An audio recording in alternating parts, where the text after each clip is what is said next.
Hello there, and welcome to the Campfire Med Podcast. I'm your host, Stephen Rogers, Doctor of Medical Science, PAC, joined as always by my co-host, Christopher Stone, Doctor of Medical Science, PAC. This is a podcast talking about everything from health, culture, sports, anything else that we feel like talking about, all from a physician assistant perspective. Check us out on Instagram at Campfire Med Pod, also on our YouTube channel, again, Campfire Med Pod. Make sure you check us out there. Send us an email if you have any thoughts. Stephen, STEPHEN at campfire-med.com. And then, as always, this information we present to you does not replace the trusted medical advice of a provider. So please make sure you seek information from them if you have any further questions. Okay, Chris, sorry. Long intro there. Yeah, what? Sorry. All right, we're back. So printed. Doing a little bit of remote work this morning, trying to squeeze one of these episodes in here when we can with busy schedules. Two main things to talk about today, plus a little bit of a bonus. First, wanted to talk a little bit about this whole raw milk trend that we're getting a lot of people talking about. So we'll talk a little bit more about that. Okay, so like you said just a second ago, talking about raw milk. Have you heard about this kind of new trend that people are into, Chris? Yeah, it's all the rage. My dad's really into it. He gets it straight from the farm. He loves it. It seems a little bit odd to me. It doesn't seem really that much more beneficial than regular milk or pasteurized milk. It is amazing that people are just, going against science on this one. Yeah. So there's that. Talk a little bit about something that's really exciting to me that I want to know more about, the new pain medicine that was recently FDA approved. Jurnivax, something like that. So I want to know more about that. So we'll get into that. And then, of course, other big things in the news recently here, the Super Bowl. This is the day after the Super Bowl that we're recording this. So we'll talk a little bit about that. So first and foremost, raw milk. So what is raw milk? So raw milk is milk, like you said, straight from the farm, straight from the cow, that has not undergone any sort of processing, most notably pasteurization. Pasteurization, what is pasteurization? Well, it is a process by which we heat up to thereby kill some of the bad things that come from raw milk in order to try to protect us from that. And so if you look online and you look at all these influencers talking about raw milk, from what I can see, the biggest benefit that they're trying to convey is that this does not have any additional processing, or I've actually heard some of them say no extra chemicals that are added to milk and that sort of stuff. What kind of stuff have you seen, Chris? Is that sort of the same stuff you've seen? I think it's mostly the processing. I hadn't really heard anything too much about chemicals, but definitely the processing of it. When we talk about heating up the milk, just to give people some perspective, that when we boil water, that's 212 degrees Fahrenheit, 100 degrees Celsius, right? And they're only heating this to 145 degrees and have to kill the bacteria, right? So it's not like they're even boiling it to change it. Right. Yeah, because when you get to the boiling level of things, you can cause some enzymatic breakdown and that sort of stuff. You can break down some things. And so you could potentially say that you're altering something, but with a level at 145, the thought that they're causing some sort of significant chemical reaction or something other than eliminating some of the bad bacteria, which we'll talk about in a second, I just don't think that's real. The proposed or purported health benefits of this is that it's not processed, it's more natural. Again, that kind of farm to table idea. The question is that a real thing? And are we changing or altering something through pasteurization that would decrease the benefit of milk? And the short answer is no.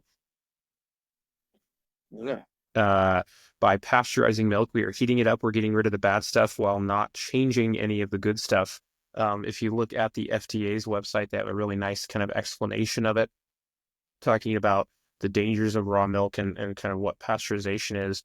And essentially, pasteurization, first developed by Louis Pasteur in 1864, kills harmful organisms responsible for diseases such as listeriosis, typhoid fever, tuberculosis, diphtheria, Q fever, and brucellosis. All that sounds pretty bad. There's a lot of osises in there. Yeah. So basically, and then the thing I like about this article from the FDA, so again, look this up at fca.gov, it talks about some of the common myths associated with milk too, and with pasteurization. Does not cause lactose intolerance or allergic reactions. That's another thing that I saw, was that the thought was if you expose yourself to raw milk, you're decreasing the chances of some sort of allergic reaction or developing some sort of dairy intolerance or something. There's no evidence to support that at all. Pasteurization does not remove any of those things. It does not help with decreasing the risk of intolerances or that sort of thing. The raw milk does not kill pathogens on its own. It is not safe for people to eat. It's not safe for animals to eat or drink. It does not reduce the nutritional value of the milk. So, I mean, this is pretty cut and dry, pretty straightforward that the risks of drinking raw milk outweigh the benefits of drinking pasteurized milk. And there's really no evidence to show that it causes any sort of problems. So for me, I'm going to continue to drink pasteurized milk. I don't think I would ever consider raw milk because there's just no evidence that it really provides that much benefit. Yeah, no, I agree. I'm not gonna be drinking raw milk myself. When it comes to like safety wise, I'm like, I think there are a lot of people drinking it now that I do think it's pretty safe, but it definitely you have an increased risk of contracting one of the potential pathogens. Cows are dirty, so farms and ranches, so they're not like taking showers every day, and I'm not saying that they're not collecting the milk in a in a sterile way or a clean way, but this at least gives you a better guarantee that you're not going to contract one of those pathogens. Yeah. So, and I think another thing that I wanted to start doing on the show here, Chris, is kind of ending each one of our topics with a little bit of a, how does this impact me as a PA specifically? And so, this would impact all of us in that just trying to maintain a common message and making sure that we're educating people about, this is the science, this is where the data points, these are the risks, and that I'm just being clear about there's no significant health benefit to raw milk. There are risks, however, with that, so you have to be careful. So just making sure we're educating people appropriately and making sure that we're able to understand the basics of something such as pasteurization. So just making sure that you have a basic idea of what that is and understanding that some of these fads that you see on social media, they need to be researched independently. And so as a PA, what we can do is we can be the source of information that is evidence-based. So that's really how that impacts PAs directly, I think. Anything to add with that? No, I think we are definitely more of a sounding board to be like, hey, I found this out on social media, and what do you think about it? And people should be bringing those concerns or thoughts to their providers to be like, hey, is this a real thing? Or is it something I need to worry about or try or not even try? And doing your own research. I do think that is very important. Get all the information that you can and make your educated decision as you see fit. If you still want to have raw milk at the end of the day, and you're like, you know what, I feel like this is the best unprocessed kind of milk I can get. There's maybe some boob juice. You know, that's probably the best kind, right? I I suppose. Yeah. But I think, by all means, go have it. Yeah, fair enough. Okay. Second part of this is something that I'm really excited to hear more about. I'm working in orthopedics and sports medicine, deal with a lot of people that have pain, both from injuries and from surgery. So pain control is always something that's at the forefront of my mind, I should say. Really kind of what we're talking about here is a company called Vertex announces FDA approval of Jurnivax. Generic name is suzetrigine, a first-in-class treatment for adults with moderate to severe acute pain. So you looked into this a little bit further, Chris. Talk to me about what's the deal with it. Well, obviously, we're trying to get people to be less on opioids. There's an opioid epidemic with OxyContin and people getting addicted to opioid medications. Also, when they take opioids, they're sensitized, and the longer they're on them, they tend to need higher doses. So we are really trying to get people just not on them at all, or if we use them very few days, right? I mean, even after orthopedic surgery, I mean, we're like 3 days and you're off. That's it, right? A lot of it. So this gives people another pain management option, which is great. And it is a non-opioid option. It's also a little bit stronger than your NSAIDs, right? So it's going to hit you in a different way, which is great. At least based on the studies that they put out there, the FDA showed a meta-analysis of 3 different ones, and it showed people were using this medication. Uh, um, hold on,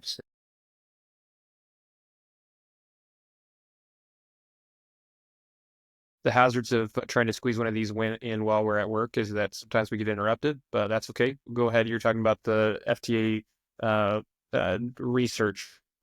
Oh yeah, yeah. Yeah, they had three different meta-analyses that they did, and they all showed that people that were on this medication, and they could take ibuprofen or other NSAIDs for breakthrough pain, uh, which I was like, oh, that's great. But people that were on this medication had significantly reduced pain as well as chronic pain uh, while using this. They are using it for just acute issues, so like using it for surgery, a new injury, fall, twist your ankle, break a bone, those kinds of things throughout your back.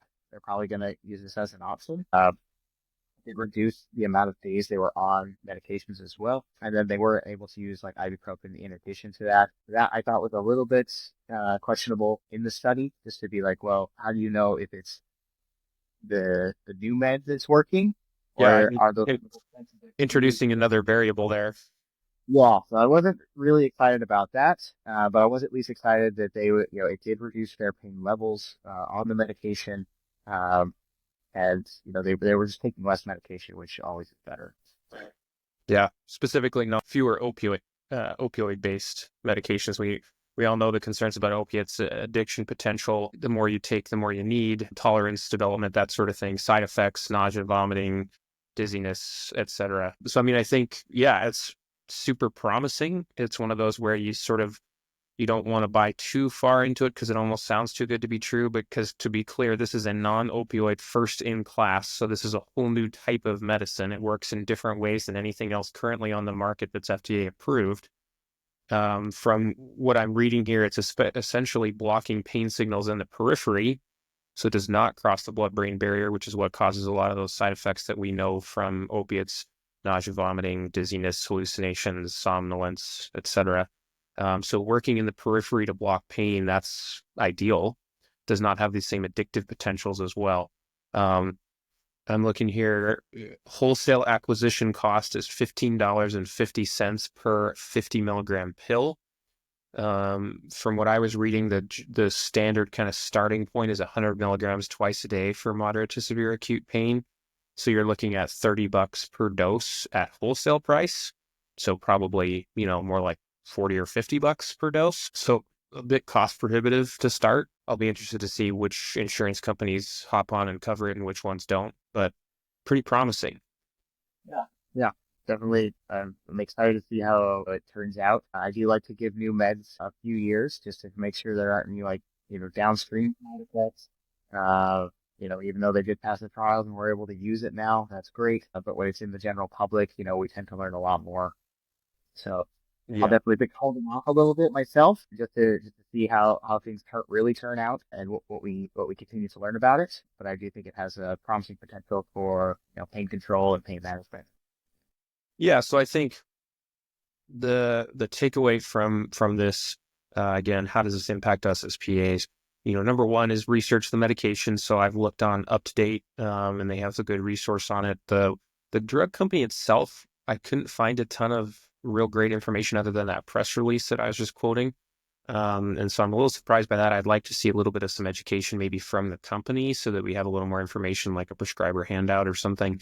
So educating ourselves about the medicine itself, particularly if you're in a field where you do a lot of pain control for moderate to severe acute pain specifically, because that's currently approved for. So surgical, primary care, those places. Talking with pharmacy, so reaching out to a local pharmacy where I'm at, where I work in a hospital. I'm going to be talking with the hospital pharmacist to see sort of what's the availability of this drug, what's the current pricing. Is it something that is easily able to get in stock, or is it still kind of in the production phases? And then talking about it with your patients and seeing if it's something that they want to try, knowing that there's potentially a barrier financially. But I think it's certainly something to at least talk to patients about, but we need to be educated on the drug itself before we start doing that. Like I say, step one is research the drug a little bit on your own. Step two, talk with pharmacy, local pharmacists, and get a little more education on it from a couple different places. And then if it's something that you feel like would be worth trying with your patients and they're up for it, I think, anything we can use to control pain that does not have that opiate effect and the opiate concerns, I'm all for. Be great to see what happens. Absolutely. Okay, so that is Jurnivax. Again, the generic name so that you can look it up as suzetrigine. So make sure you go out and check that out. Big news there. Okay, I think that's everything I had. Super Bowl, Chris. As many of you may know that listen, I'm a diehard Buffalo Bills fan, and so I did not really even want to partake. So I just kind of sat alone in a dark room during the Super Bowl and did not watch. I don't know why, but I didn't. I saw the final score. I saw that the Eagles won. Did you watch? And what are your hot takes, Chris? Yeah, I did watch. The Chiefs just didn't show up. They were outmatched the entire game. It was like 40-0 before they even started scoring, and so it was they just got handled very badly. They just did not give Patrick Mahomes any time in the first half. I mean, they ran the ball. The Chiefs ran the ball like three or four times in the first half. That was it. Uh, they struggle just so much. Feel bad for them. They just could not get it. So it really made the Eagles look absolutely. It was kind of boring because of that. It was just like this one-sided event, and you're like, oh, okay. So, uh, yeah, I don't know. That wasn't that exciting. By the end, we were just like, I hope the Chiefs just score. Yeah, just to keep something going here. Yeah, I heard something. I was like, God, this is unusual. So, I was sad to see that Saquon Barkley didn't score. It was his birthday as well. So I was, that would have been, I mean, you won the Super Bowl. That's a nice birthday gift. But scoring a touchdown in the Super Bowl on your birthday, Yeah, yeah. I think that was pretty special. So I was sad to see that didn't work out for him. Uh, but all in all, I'm happy to see that the Eagles did win. For them this year, even though in this game. Um, and I just feel like the Chiefs have been winning over and over and over again. Yeah. You see a new team on top. I'm with you there. I didn't hear much about commercials. Any good commercials? Any controversial commercials? Well, I don't know about controversial ones. I felt like there's a lot of like women empowerment and empowering children this year, and they were really good. I really enjoyed them. Uh, those were great. Super Bowl halftime. I really didn't enjoy the Super Bowl the halftime. Kendrick Yeah, I don't Lamar, know. right? Yes, thank you. Kendrick Lamar was the entertainment for that. Serena Williams got the crip walk. That was for 4 or 5 minutes. Probably got more yards in that little movement than the Chiefs had in the first half. So There's did your it headline right there. well Serena in Williams there. outrushes the Chiefs in the first half of the Super Bowl. Yeah. So yeah, I mean commercials wise, I mean there were a couple of Budweiser had a great one with their Clydesdales. I really liked that.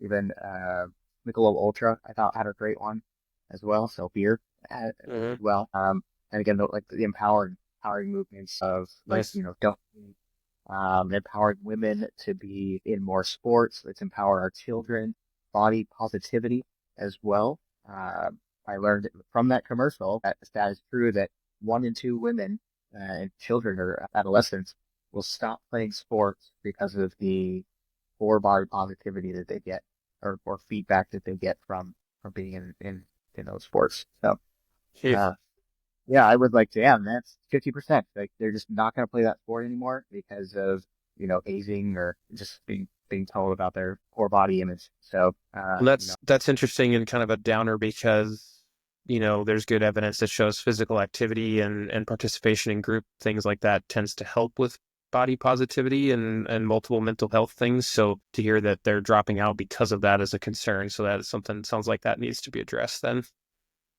yeah, and I think that's kind of what they were trying to do, to be like, Right. hey, let's do that. I did like the trying to get flag football into women's sports. Oh yeah, I heard about And that.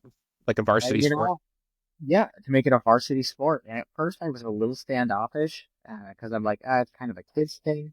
But then I was like, well, it'll get kids back into another sport. Like, why not? Yeah. Uh, gets people into that.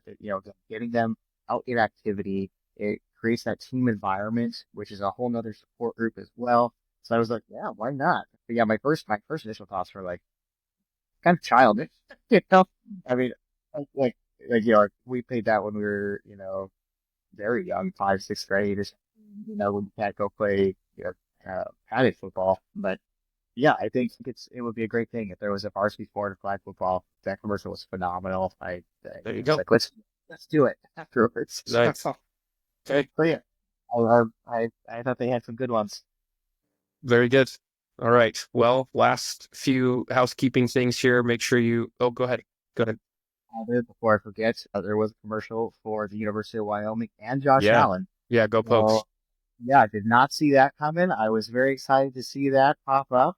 So as well, that is another exciting. Yeah. Yeah. Our alma mater showing off its flexing its muscles on the national stage. I was excited about that too. Yeah, of course. Okay. Check us out on Instagram, Campfire Med Pod, on YouTube, Campfire Med Pod. Make sure you like and subscribe. Smash that subscribe button. Share us with your friends.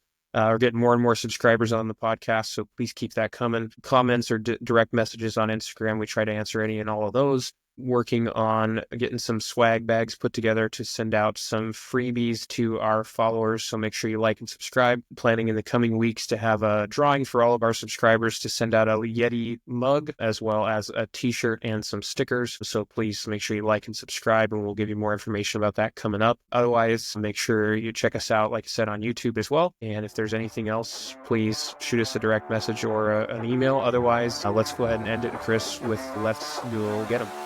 Cool.